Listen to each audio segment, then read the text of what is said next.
Привет, мои хорошие! Наконец-то пришло время делать коррекцию моему неудавшемуся эксперименту, так что если вам это интересно, присоединяйтесь. Ну а с вами я, Миронова Виктория. Если вы постоянно смотрите мой канал, то наверняка помните вот эти руки и вот этот маникюр. Сейчас он выглядит, ну так, можно сказать, неплохо, даже сносно. Но когда я его только сделала, если помните, я использовала разноцветные витражные гели, и он выглядел просто ужасно. Знаете, хоть и клиентка ушла довольной, но я все равно себя еще долго терзала, что у меня получился не очень красивый маникюр. Ну, можно сказать, не то, что не очень красивый, а не то, на что мы рассчитывали, и то, что должно было получиться в результате. Я такой человек, что долго себя еще терзаю, если получается что-то не так. Напишите мне в комментариях, у вас точно так же, вы тоже переживаете, либо у вас же все нормально с психикой, и вы нормально спите по ночам и не думаете о работе. Если честно, я никак не могу отключиться полностью от работы, чтобы не думать ни о клиентах, ни о видеороликах, чтобы не думать о плохих комментариях. В общем, мне никак не удается расслабиться и переключиться на что-то другое. Постоянно думаю о чем-то невыполненном. Это, конечно, моя ужасная черта характера, и я по-доброму завидую людям, которые нормально отключаются от работы и живут полной жизнью. Наконец-то я убрала старый материал, спилила те не очень красивые витражные гели, которые сама же и сделала. В общем, сама налепила, сама все убираю. Если вы вдруг по каким-то причинам еще не подписаны на мой канал, то обязательно подписывайтесь, потому что здесь вы найдете очень много интересной и полезной информации. А также не забывайте нажимать колокольчик, чтобы не пропускать мои новые видео. На этих руках кутикулы немного, но она сухая и тонкая, поэтому работать нужно аккуратно. Изначально я пушером отодвинула кутикулу и затем уже фрезой пламя вычищаю птериги из пазух. На этом этапе кутикулу срезать не буду, так как ее почти здесь нет, и она совсем не будет мне мешать, когда я буду выкладывать материал. А вот если я ее срежу, то есть вероятность поранить клиентку, когда буду работать пилкой, ведь кожа здесь очень тонкая, и сделать маленький порез пилкой острой очень легко. Поэтому лучше, конечно, в таком варианте кутикулу оставить и работать дальше. С помощью щетки стряхиваю пыль и наношу далее дегидратор и праймер. После праймера под гель я обязательно наношу базовое покрытие. База высохла в лампе, так что я могу переходить к следующему этапу, а именно выкладывать твердый материал.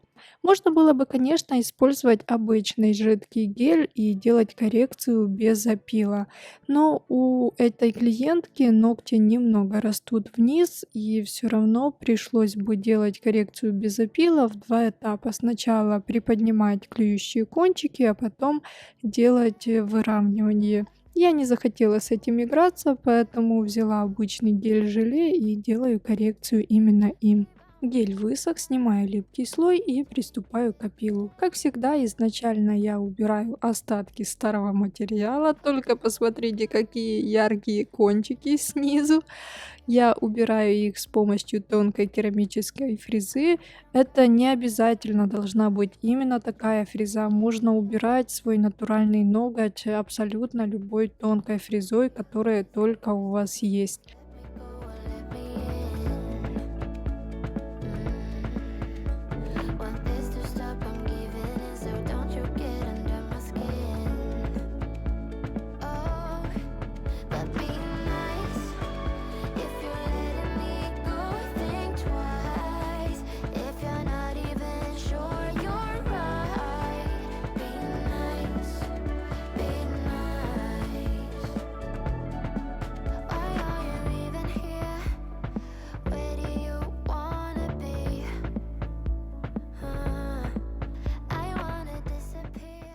Сделав опил, можно сразу уже переходить к дизайну. Ой, нет, нужно не забыть еще срезать ту маленькую кутикулу, которая все-таки здесь присутствует. Я аккуратно пушером еще раз прошлась в складки, таким образом я отодвинула кутикулу и также достала пыль, которая осталась в карманах. Поэтому теперь щипцами аккуратно срезаю кожу.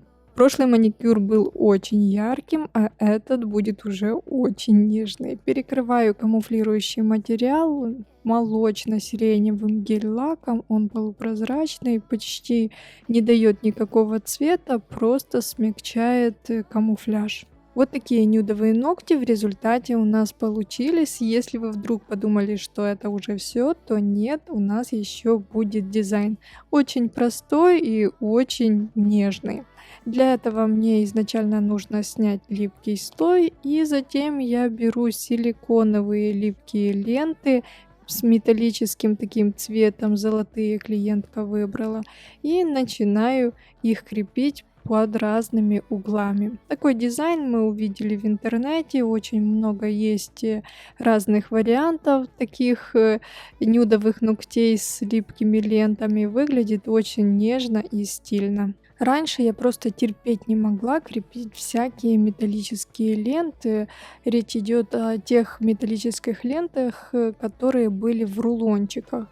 Лично у меня постоянно была какая-то морока, что-то не получалось, какой-то краешек поднимался, они не очень хорошо приклеивались, потом в носке у клиентов могли где-то поотваливаться.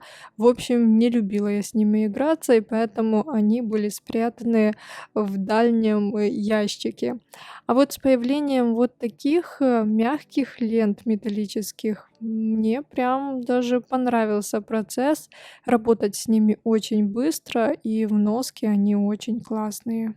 В конце ногти перекрываю топом, но не тонким слоем, а делаю вот такое выравнивание, чтобы скрыть неровности, которые образовались впоследствии наклеивания лент, а также слой выравнивания поможет лучше держать вот эти ленты. Вот такие нежняшки у нас получились. На смену ярким вызывающим ногтям пришли вот такие милашки. Пиши в комментариях, как вам такой простой дизайн, понравился ли, понравилось ли исполнение такого маникюра. И я, конечно, надеюсь, что вам было полезно сегодняшнее видео. Если вам не сложно, поставьте лайк, если вам понравилось видео. Ну а я пошла готовить для вас что-то новое и интересное. До встречи в новом видео. С вами была я, Миронова Виктория. Всем пока-пока.